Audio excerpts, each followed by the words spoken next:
Well, good evening, all my little bun-buns. Daisy here with you tonight, feeling rather fluffy and princessy. Wearing a pretty blue satin dress tonight, and all you can see is the fluffy top of it, but I promise there's plenty of blue satin down there. So, it's going to be a thoughts video.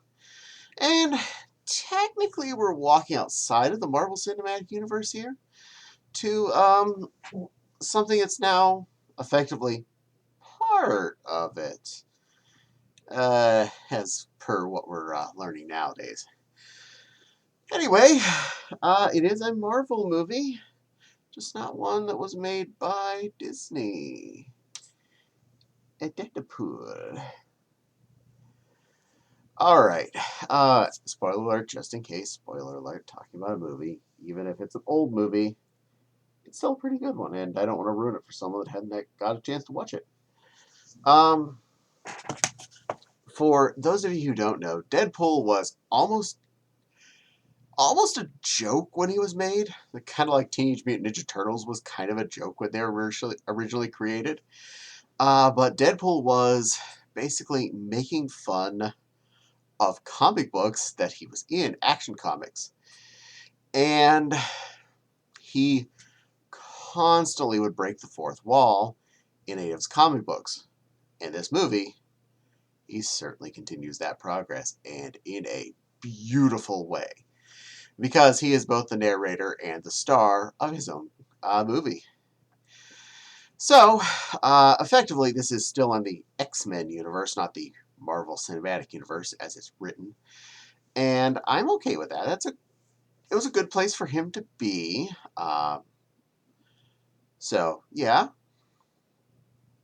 this particular movie is his origin story movie, but it doesn't just go beginning to end. It's one of those, oh, we're here now. Let's go back a little bit and tell you how things started, and occasionally goes back and forth from what was going on in the past to the current, so you're not stuck being bored in story mode the whole time. You get to flash into the actiony part, the more fun, completed, active Deadpool.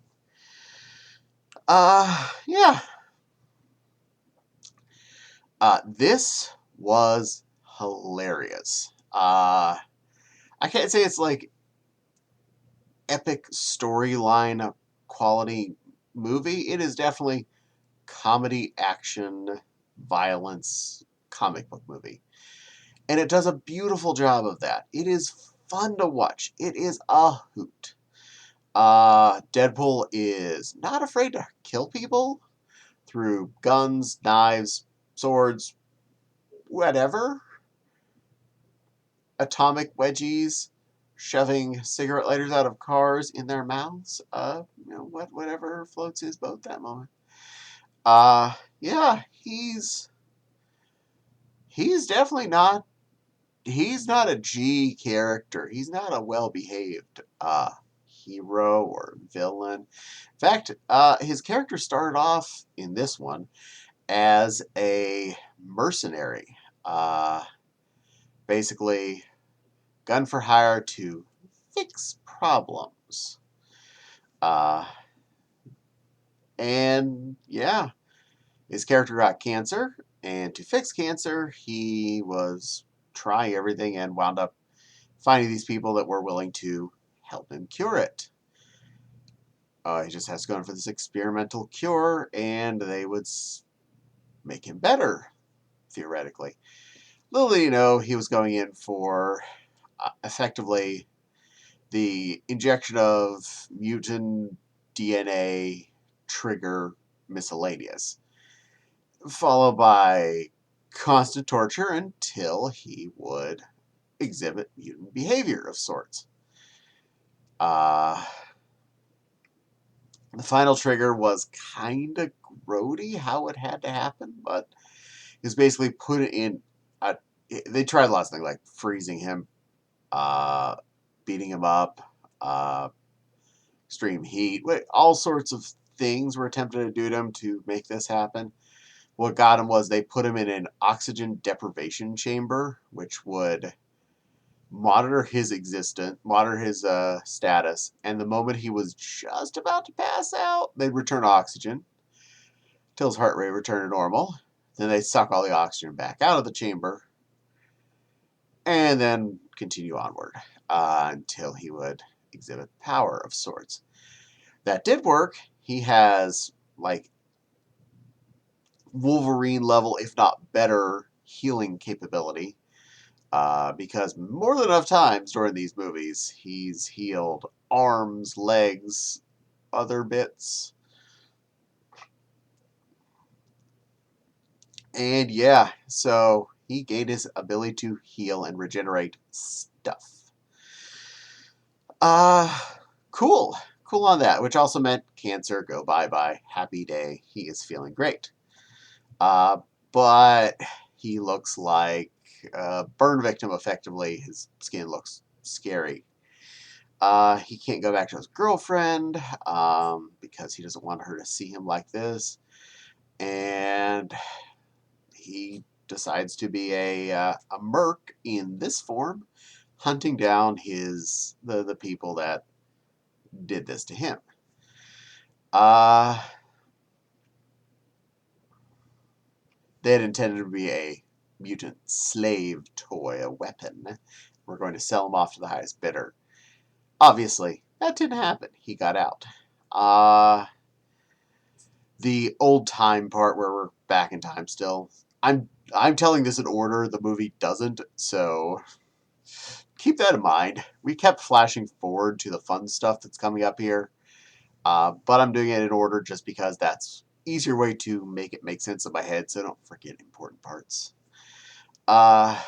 He goes through a montage of finding out outfits to wear and how to make it so it looks good.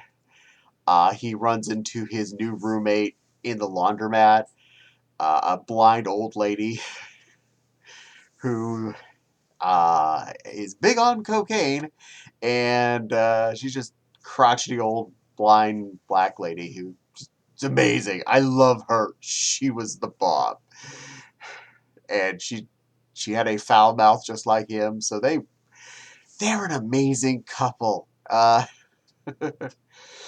Um, all in all, he finds through process of elimination the best outfit, which turns out to be a very lovely Zentai type outfit with a mask and stuff, and of course, a couple of swords, some weapon clips, things like that to keep him well armed. Yeah, pretty cool. Good outfit, good armament, two big ass katanas. He is really in it for the win it. Go, Mr. Poole.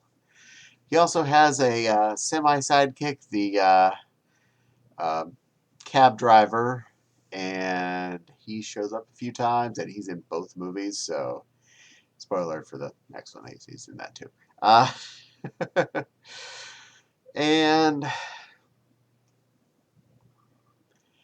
the beginning of the movie actually is the combat in the opening credits with uh, Ajax, the guy who was actually doing the torturing to him, and a bunch of his thugs in SUVs and motorcycles on a overpass on a highway. Uh, it's a wonderfully fun uh, encounter, a wonderfully fun combat scene. Lots of good shoot scenes, lots of good hits, lots of cool effects, and a bunch of good jokes all at the same time. And though he does finally catch his nemesis, unfortunately, right then, uh, interruptions by the X-Mans. We have Colossus and Megasonic Teenage Warhead, though she's not the powers that she's supposed to have. She's supposed to have a completely different set of powers. Anyway, just for the sake of these movies, she is like energy, kaboom, push powers, kind of cannonball-esque, but just can force them in any direction, not just to force herself to fly. So, pretty cool.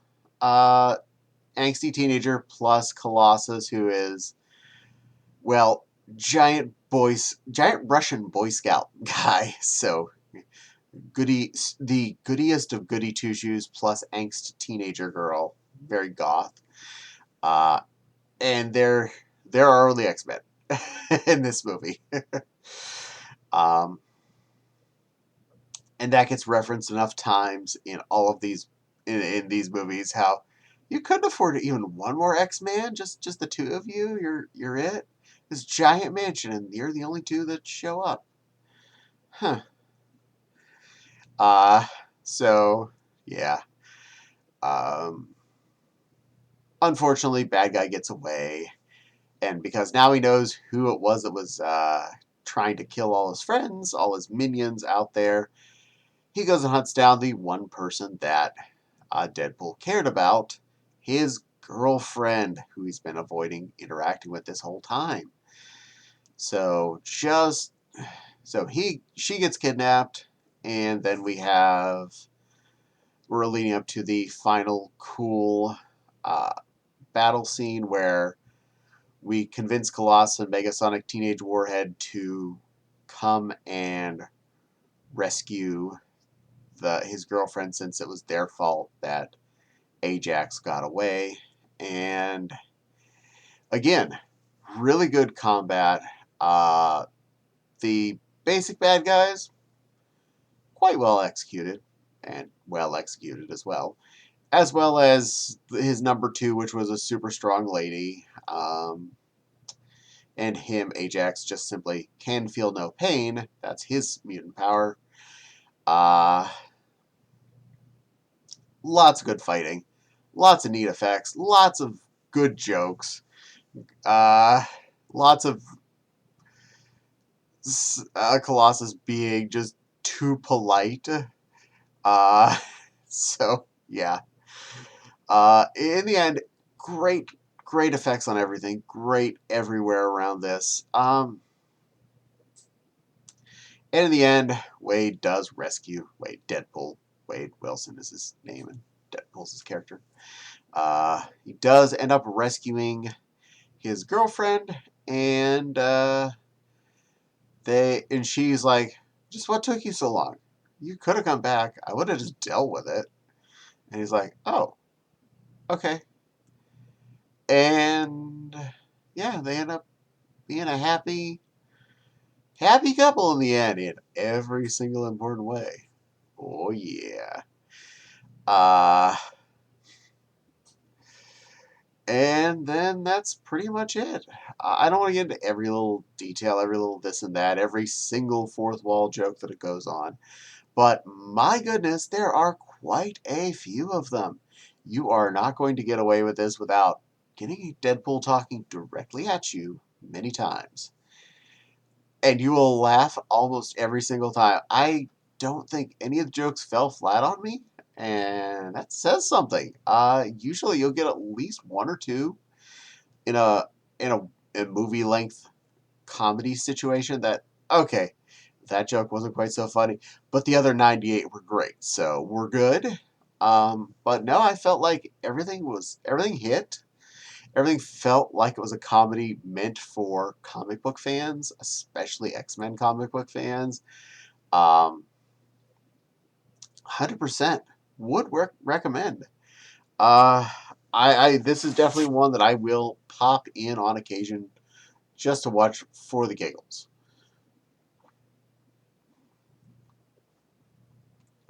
And yeah, uh, one of the random throwaway jokes was, "If you make my superhero outfit, don't make it green or animated," because the same actor played Green Lantern, and his outfit was green and animated. He never actually had a costume on the entire movie.